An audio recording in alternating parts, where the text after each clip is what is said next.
I'll have to rest. Portable water. Yeah. दोस्ती बनी रहे. अपनी दोस्ती बनी रहे. Still unwilling to talk about his role during the post-Godhra riots, Gujarat Chief Minister Narendra Modi abruptly ends an interview with CNN IBN's Karan Thapar on Devil's Advocate when asked if he regretted.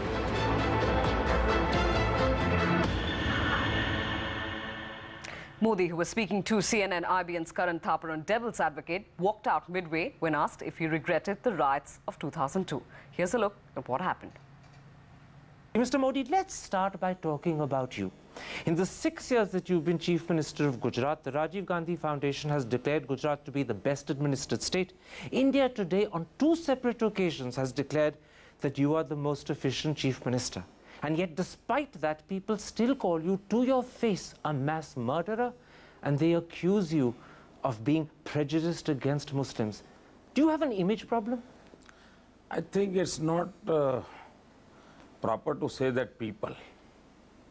There are 2 or 3 persons, those who used to talk in this terminology.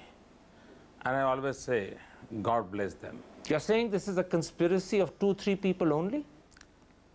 I have not said so. But you're saying it's only 2-3 people. This is what I have information. It's not the people's voice. Can I point out to you that in September 2003, the Supreme Court said they had lost faith in the Gujarat government? In April 2004, the Chief Justice of the Supreme Court in open court said that you were like a modern-day Nero who looks the other side when helpless children and innocent women are burnt. The Supreme Court seems to have a problem with you. Karan, I have a small request. Please go to the Supreme Court judgment. And is there anything in writing? I'll be happy to know everything. It wasn't in writing, you're absolutely right. If It was it is an in judgment, observation. It is an observation. If it is in judgment, then I'll be happy to give you the answer. But you mean a criticism in court by the Chief Justice doesn't matter? This is my simple request to you.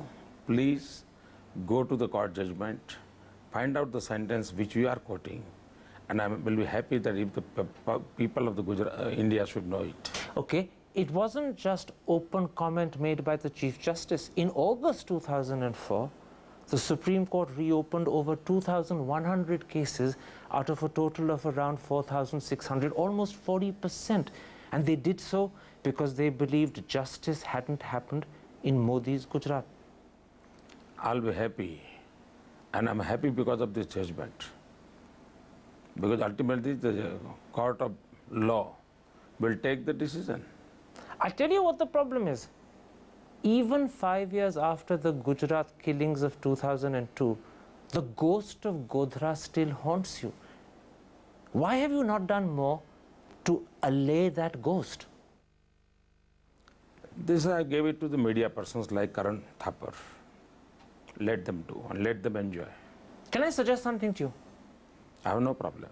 Why can't you say that you regret the killings that happened? Why can't you say that maybe the government should have done more to protect the Muslims? What I have to say, I have said at that time, and you can find out my statements. Just say it again. Not necessary. I have to talk about the in 2007 everything, what you want to talk. But by not saying it again, by not letting people hear the message repeatedly, you're allowing an image that is contrary to the interest of Gujarat to continue. It's in your hands to change it. I'll have to rest. Portable water. Yeah. दोस्ती बनी रहे. अपनी दोस्ती बनी रहे. I'll be happy. You came here. I'm happy. I'm thankful to you. I can't do this. It's okay. Your things are आपके ideas हैं. आप बोलते रहिए. करते रहिए. 3-4 questions I will let enjoy. So I can't. But Modi sahab. Please. Modi sahab. कल देखो मैं दोस्ताना संबंध बनाना चाहता हूँ. आप उसको कोशिश कीजिए. मुझे एक चीज समझाएं sir. I'm not talking about doing anything wrong. I'm saying why can't you correct the image? देखिए आपने this is not the time. इसके लिए आपने 2002 में मुझे मिले होते, 2003 में मिले होते, बस आपको. Okay, then one second. And to talk about that aborted interview, we have Karan Thapar here in the studio. Karan, it's not the first time that Modi has been asked the question, but the fact is it's a different election this time. There is no perceptible wave. Do you get a sense that because of political compulsions, possibly Modi not wanting to say that he regrets 2002, at the same time he is possibly looking at an image change here? I actually don't know why Mr. Modi stopped the interview. I wasn't at all rude. There was no aggression in my voice. I was asking a question not so much about Godhra, but about the way Modi is perceived and the image problem he has. And it seemed to me this was an opportunity for him to address an issue, to lay to rest a ghost that's been troubling him for 5, if not 6 years. And rather than use that opportunity, he suddenly stopped the interview. And all I can guess, and it is a guess, is that either I touched a sensitive point, a raw nerve, or maybe somewhere along the line, I worried him because he said to himself, maybe this interview is going to get worse and worse and I must anticipate a bigger problem and let's stop it now. I'm not sure which it was, whether he got scared that it would get worse or whether I touched a raw nerve, a sensitive point, but whatever it was, the reaction to me seemed hugely disproportionate to what I'd asked. Right. It could have been an interesting interview. There are many points that you could have possibly covered. The whole image change that Modi appears to be attempting gradually over the few years. The Gujarat development story that he's been talking about at various fora. Absolutely. In fact, when the interview ended, I said to him that my intention was to go on to talk to him about the trouble he was having within his party, the dissent, Keshubhai Patel in particular.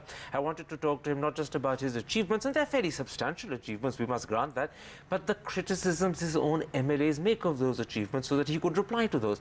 And those were things I think he would want to talk about.